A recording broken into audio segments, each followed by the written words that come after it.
할렐루야. 할렐루야. 아이 참. 조동현 전도사. 그런 간증이 있는 줄 미처 몰랐습니다. 오늘 뭐 설교를 더 이상 하지 않아도 하나님 은혜가 충분히 있어서 너무 감사하고, 제가 또 여기에 또 뭐 무슨 또 말씀을 또 드려야 될까 생각도 듭니다. 하나님께서는 참 한 사람 한 사람을 이렇게 사랑하시는구나. 그리고 주님께서는 모든 사람을 향해 이렇게 손을 내미신다고 할까? 초청을 하고 계시는데, 그 초청의 손길을 이렇게 발견하는 사람입니다. 반면에 그 초청의 손길을 발견하지도 못하고, 또 발견했더라도 또 외면해버리는 그런 사람들이 있는 것 같습니다. 오늘 우리 디도스 말씀 아까 읽었는데, 시간 되는 데까지 하다가 시간 할 수 있는 만큼, 군대해 주신 만큼 해보도록 하겠습니다. 그 디도스는 이제 흔히들 목회 서신이라고 이렇게 말을 하고 있습니다. 그 거레데 지역에 있는 그 교회를 세우기 위해서 그 이제 디도를 이렇게 바울의 동역자 디도를 이제 보내가지고 디도에게 네가 그 거레데 교회에서 사역해야 될 때는 이렇게 사역하고, 네가 신경 써야 될 때는 이런 부분들을 신경 써야 된다 등 권면의 말씀과 이야기들을 하는 그러한 내용들을 기록한 책이 이제 디도서입니다. 그래서 디도서는 그 디모데 전서와 거의 비슷한 시기에 써여졌고, 그래서 내용도 겹치는 부분들이 되게 많이 있습니다. 그래서 교회 안에서 리더들을 세울 때는 이러이러한 사람들의 리더를 세워야 된다. 그리고 교회를 이렇게 든든하게 세우기 위해서 특별히 그 이단이라고 그럴까, 어쨌든 조금 교회에 반하는 세력들이 있는데, 그 세력들이 특히 할례파들에 대해서, 그런 사람들에 대해서는 강력하게 그런 사람들이 활동하지 못하도록 이렇게 차단해야 한다는 그런 경고를 이렇게 하고 있습니다. 그런데 이제 여러 가지 교회 목회 서신이긴 하지만, 저는 이제 디도서를 볼 때 어떤 것들을 많이 느끼냐면, 디도서에 있던 이런 말씀들이 바울의 그 구원에 관련된 어떤 구원에 대한 핵심을 볼 수 있는 또 하나의 어떤 책이 아닌가라는 생각을 해보게 되었습니다. 그래서 오늘 이 시간에는 바울이 디도서를 통해서 말하고 있는 구원이 무엇인지, 또 거기에 대해서 한번 살펴보는 시간을 가졌으면 좋겠습니다. 그 2장 11절에 아까 읽었던 본문에 이런 말씀이 있습니다. 이제 저는 개역 개정판으로 준비했기 때문에 제가 준비한 말씀대로 읽도록 해보겠습니다. 편안하게 들어주시면 감사하겠습니다. 모든 사람에게 구원을 주시는 하나님의 은혜가 나타나, 구원이가 우리 이 자리에 앉아있지 않습니까? 구원이가 이 자리에 앉아있어서 모든 사람에게 구원을 주시는 하나님의 은혜가 나타났다, 그런 말씀 아니겠습니까? 그래서 바울의 첫 번째 구원론에 대해서는, 첫 번째는 구원의 대상은 어떤 특정한 사람에게 이렇게 있는 것이 아니라, 구원은 모든 사람에게 열려져 있는 기쁜 소식이다 라는 것이지요. 그 비슷한 아까 본문에 나와 있는 그 디모데 전서의 말씀에도 이런 말씀이 있습니다. 하나님은 모든 사람이 구원을 받으며 진리를 아는 데 이르기를 원하시느니라. 하나님은 그 누구도 예외 없이 특별하다, 참 이 구원을 받았으면 좋겠다, 구원 화이팅. 그래서 구원이 정말로 중요하다. 그리고 또 베드로후서 3장에 보면 이런 말씀도 있습니다. 주님의 약속은 어떤 이들이 생각하는 것처럼 더딘 것이 아니라, 오직 주께서는 너희를 대하여 오래 참으사 아무도 멸망하지 아니하고 다 회개하기에 이르기를 원하시느니라. 하나님의 심판이 계속해서 왜 유보되느냐? 모든 사람에게 기회를 주시기 원하시는 하나님의 그 사랑이 있기 때문에 하나님의 심판이 계속해서 유보되고 있는 것이다. 그렇게 말씀하고 있는 것이죠. 저는 이런 의미에서 저는 이제 우리 흔히들 이제 장로교는 이제 칼빈의 어떤 그런 교리들을 이렇게 가르치는데 저는 뭐 여러 가지 있지만 특별히 칼빈의 그 흔히들 칼빈의 그 이중 예정이라고 또 부르는데 그 이중의 예정에 대해서는 저는 개인적으로는 좀 동의를 하지 않습니다. 물론 하나님께서는 어떠한 특별한 사역을 위해서 그리고 특별한 목적을 위해서 예정하시고 계획하신다는 것을 저는 인정합니다. 그리고 그 일을 위해서 어떠한 특별한 사람들을 이렇게 부르셔서 특별한 목적 가운데 사용하시기로 예정하셨다는 것을 저는 믿습니다. 그러나 하나님께서 구원을 받기로 이렇게 택한 사람이 있고 버리기로 택한 사람이 있다. 이런 부분에 대해서는 저는 사실 동의가 잘 되지 않습니다. 저는 이 하나님의 구원은 그 어떤 누구에게도 예외 없이 하나님의 구원은 펼쳐져 있다라고 저는 그렇게 생각하고 있습니다. 왜냐하면 구원은 하나님의 선물이기 때문에 그렇습니다. 선물을 받을 자격이 있는 사람이 있고 자격이 없는 사람이 있다.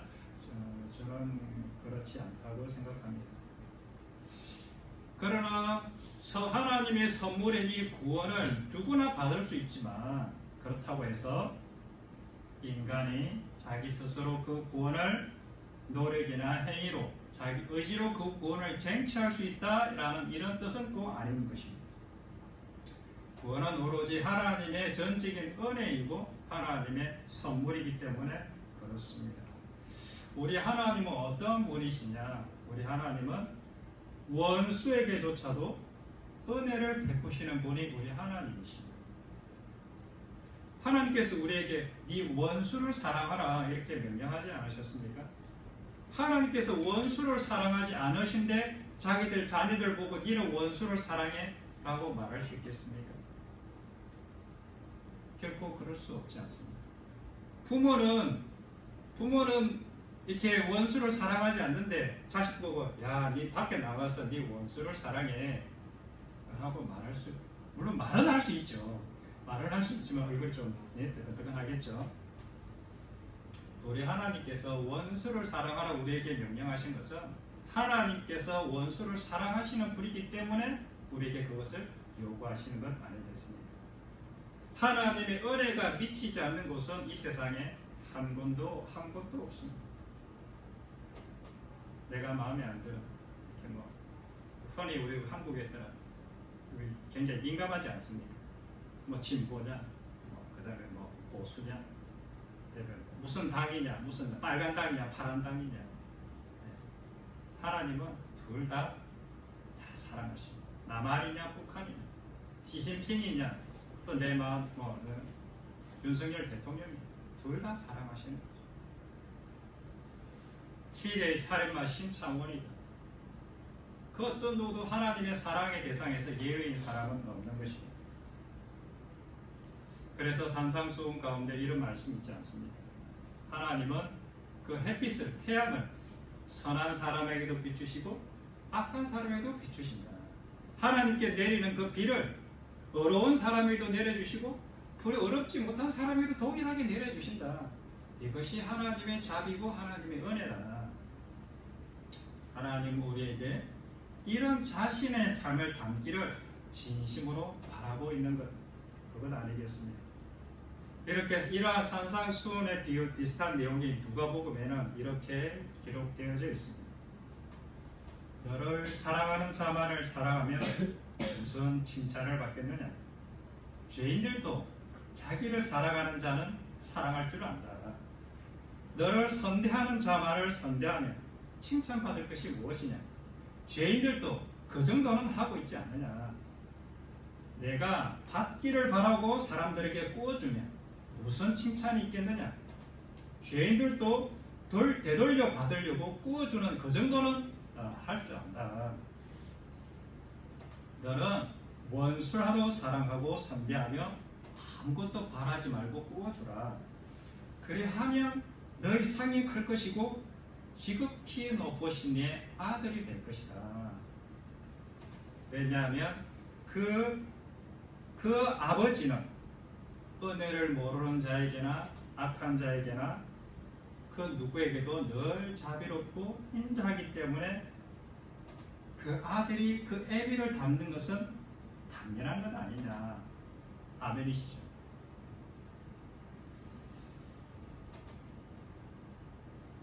그래서 하나님의 자비로우심 같이 자비로운 사람이 되는 것, 이것이 바로 구원입니다.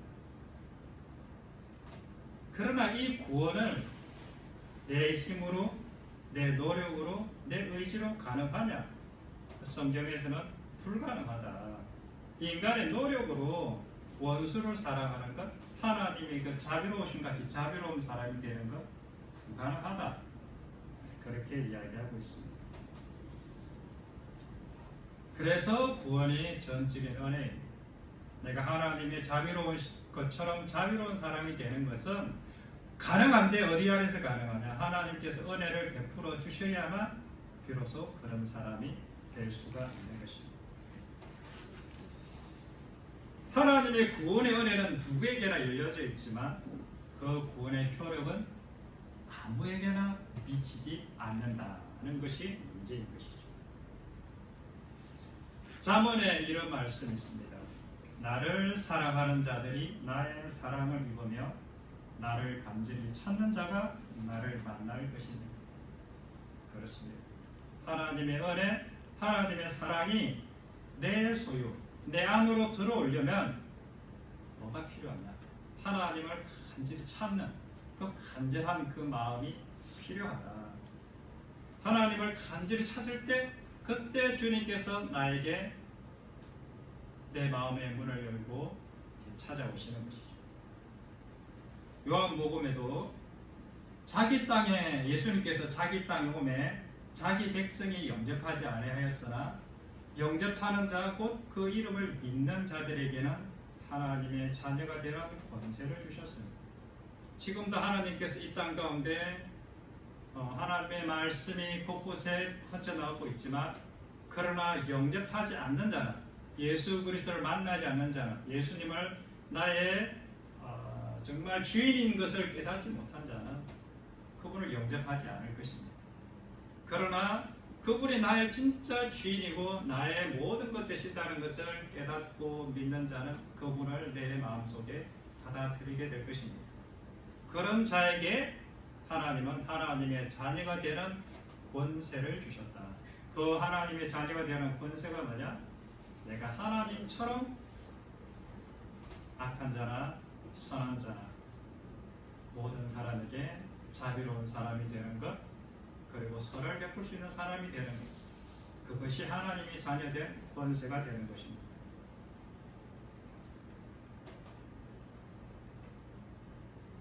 어, 12절에 보면 또 이런 말씀이 있습니다. 우리를 양육하시되 경건하지 않은 것과 이 세상 정욕을 다 버리고 신중함과 의로움과 경건함으로 이 세상에 살고. 둘째로는 구원에는 반드시 과정이 있다는 것이에요. 구원은 한 번으로 이렇게 완성되는 것이 아니다. 양육의 과정이 반드시 필요하다. 자라남의 과정이 반드시 필요하다. 구원은 그렇게 이야기하고 있습니다.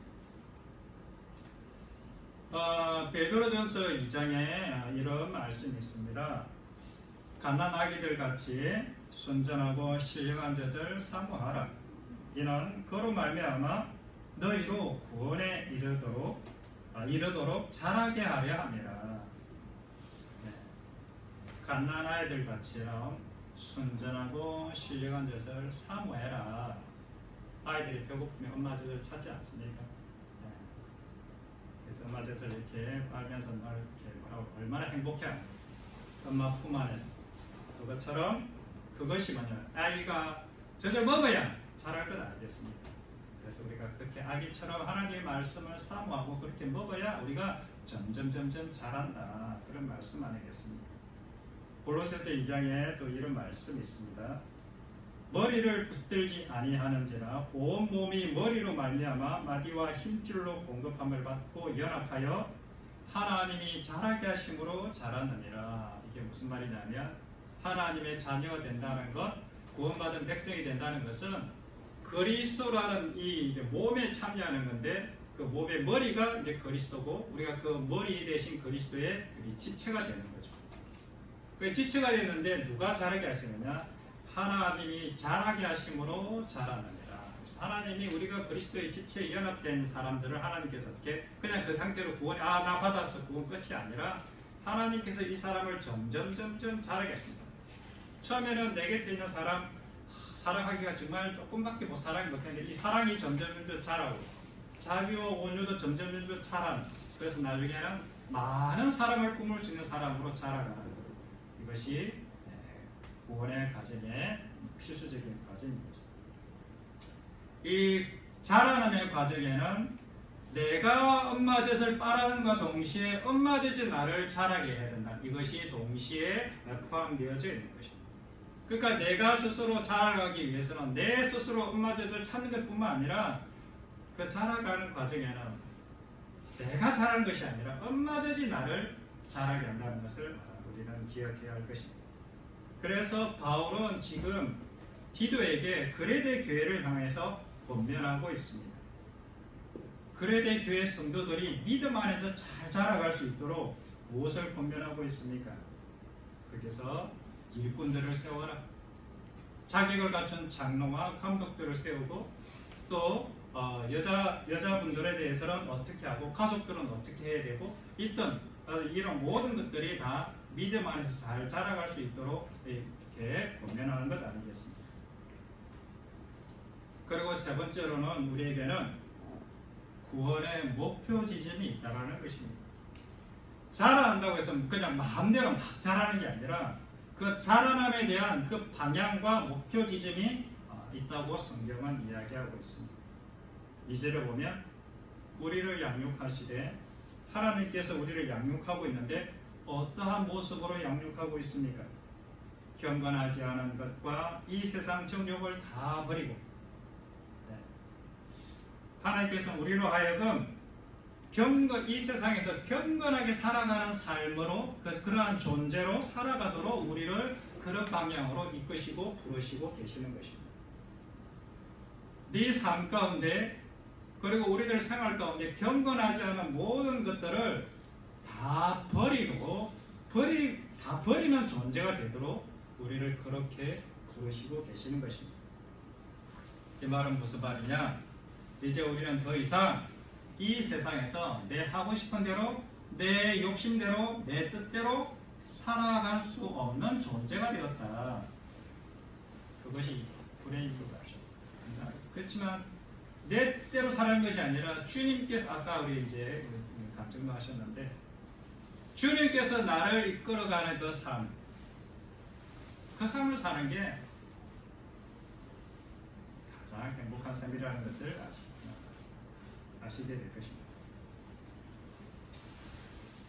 하나님께서 인정하시는 의로운 삶을 살아가는 사람으로 자라가는 것, 이것이 우리를 구원하신 하나님의 목적인 것입니다. 디도서에서 이 구원의 목표 지점에 대해서 한 단어로 설명하는 부분이 있습니다. 그것이 바로 14절에 나오는 단어인데 그가 우리를 대신하여 자신을 주시면 우리를 불법에서 우리를 속량하시고 우리를 깨끗하게 하사 선한 일을 열심히 하는 자기 백성이 되게 하려 하심이라. 그렇습니다. 주님께서 십자가에서 자기 몸을 그렇게 찢으신 이유, 그 이유가 바로 나를 위해 살던 삶, 나만을 위해서 살던 그 삶에서 깨끗하게 씻어져서 선한 일을 하는 백성, 즉 하나님을 사랑하고 이웃을 사랑하는 그 선한 일을 열심히 하는 백성이 되게 만드시려고 예수님께서 십자가에 돌아가셨다는 것입니다. 선한 일을 열심히 하는 자기 백성이 무엇입니까?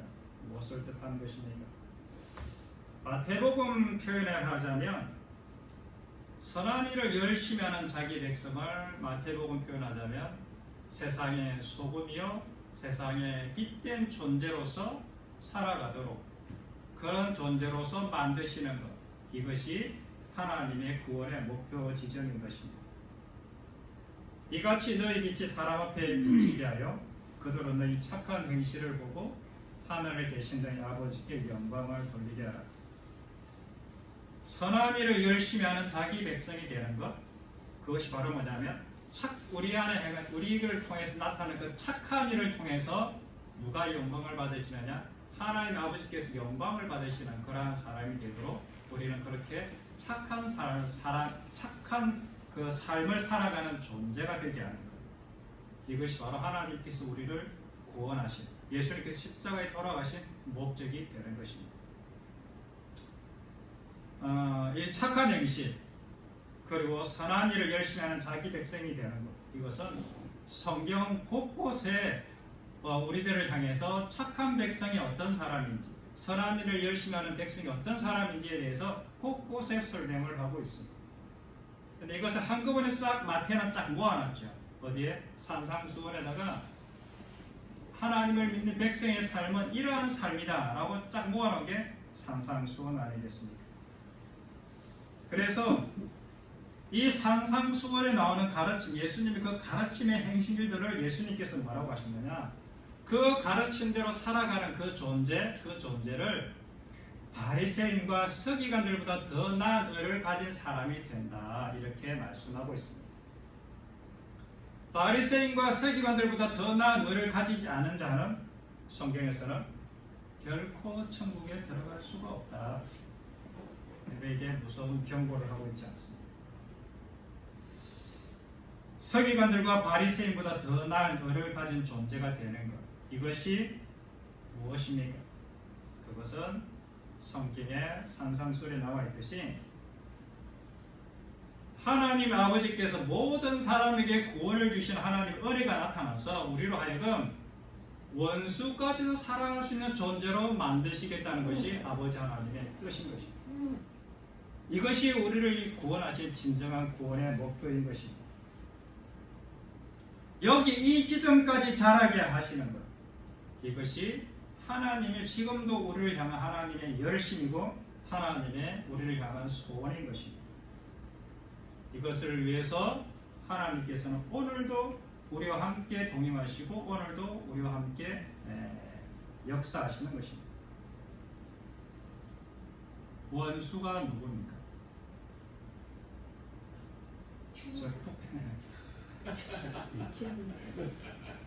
저 북한에 있는 사람이 원수입니까? 맞습니다. 천황에게 원수입니다.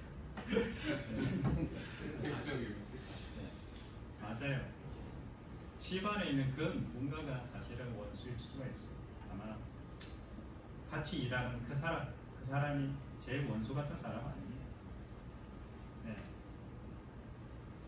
우리 미국은 별로 안 싸우는데 늘 싸우는 게 중국하고 일본하고 늘 싸우지 않습니까? 이게 가까이 있는 사람하고 늘 부딪히는 거죠. 가까이 있는 사람을 사랑하기가 정말 원수 사랑하는 것보다 더 어렵지 않습니다. 그 보기 싫은 그 왼수를 사랑해내는 것, 그렇게 사랑하는 사람이 되는 것, 이것이 바로 구원의 증거이고 하나님 백성의 증거인 것입니다. 이러한 사랑으로 만드는 것, 어떻게 만드신다고요? 우리는 물로 씻어 깨끗하게 완전히 씻어버린다. 과거에 내가 갖고 있던 생각들을 완전히 다 없애버리고 새로운 사람으로 만들어서 그런 사람이 되게끔 하나님께서 하시는데, 어떻게? 다만 내가 하나님을 사랑하는 그 사랑의 마음을 붙들어야죠.